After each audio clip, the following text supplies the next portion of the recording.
11월 17일 맥체인 짧은 묵상입니다. 오늘 말씀은 역대상 9장, 10장, 히브리서 12장, 아모스 6장, 누가복음 1장 뒷부분입니다. 오늘은 거역한 일을 참으신 이라는 제목으로 짧은 묵상을 나누겠습니다. 우리가 신앙을 가지고 살면서 겪는 어려운 일들이 많이 있습니다.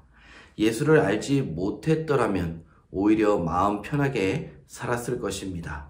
여기서 말하는 편한 마음은 죄성에 물든 마음입니다. 그런데 예수를 알고부터 진리의 말씀이 나를 이끌고 그때마다 세상과 부대끼는 고난을 겪게 되는 것입니다. 물론 영적인 복들이야 이루 다 말할 수 없지만 여전히 이 세상을 살아갈 때는 그 겪는 어려움은 누구도 부인할 수 없을 것입니다. 그럴 때마다 우리가 해야 할 일이 있습니다. 히브리서 12장 1절 말씀입니다. 이러므로 우리에게 구름같이 둘러싼 허다한 증인들이 있으니 모든 무거운 것과 얽매이기 쉬운 죄를 벗어버리고 인내로써 우리 앞에 당한 경주를 하며 믿음의 주요 또 온전하게 하시는 이인 예수를 바라보자. 그는 그 앞에 있는 기쁨을 위하여 십자가를 참으사 부끄러움을 개의치 아니하시더니 하나님 보좌 우편에 앉으셨느니라.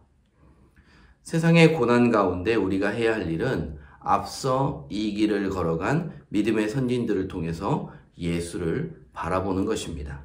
구름같이 둘러싼 허다한 증인들, 즉 믿음의 선진들은 성경 안에서도 넘쳐나고 또 역사 가운데에도 수없이 찾을 수 있습니다. 그래서 우리가 성경을 읽어야 하는 것이고 동시에 한 신앙인의 전기를 읽는 것도 추천하는 것입니다. 그 사람을 높이기 위해서가 아닙니다. 그를 통해 믿음의 주이신 예수를 바라볼 수 있기 때문입니다. 또한 반대의 경우도 있습니다. 2절 말씀처럼 예수님은 십자가를 참으사 부끄러움을 개의치 않으시고 나를 위해 죽어주셨습니다. 그럼에도 불구하고 이 복음을 듣고 여전히 거역하는 사람들이 있습니다. 3절입니다. 너희가 피곤하여 낙심하지 않기 위하여 죄인들이 이같이 자기에게 거역하신 일을 참으신 일을 생각하라.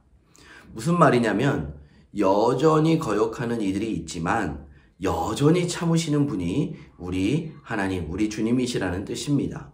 하나님의 자비와 긍휼은 언제나 풍성한 줄 믿습니다. 하지만 그 풍성한 자비가 죄인들에게는 영원하지 않다는 사실을 꼭 기억해야 합니다. 마지막 29절 말씀입니다. 우리 하나님은 소멸하는 불이심이라.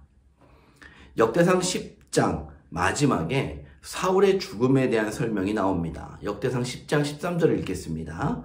사울이 죽은 것은 여호와께 범죄하였기 때문이라. 그가 여호와의 말씀을 지키지 아니하고 또 신접한 자에게 가르치기를 청하고 여호와께 묻지 아니하였으므로 여호와께서 그를 죽이시고 그 나라를 이새의 아들 다윗에게 넘겨주셨더라.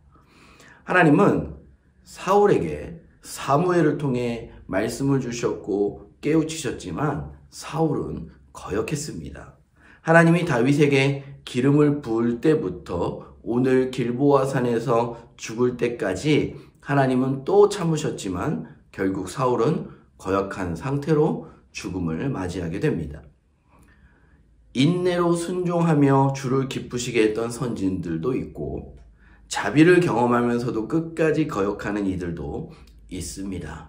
우리는 누군가를 정면교사로 삼을 수도 있고 또 반면교사로 삼을 수도 있습니다. 하지만 결국 우리가 바라봐야 할 분은 예수 한 분뿐임을 기억하십시다. 예수를 바라보는 데 있어서 걸림돌이 되는 것들이 있다면 모든 것을 버리고 오직 주님을 바라보며 오늘 하루 승리할 수 있기를 주님의 이름으로 축복드립니다.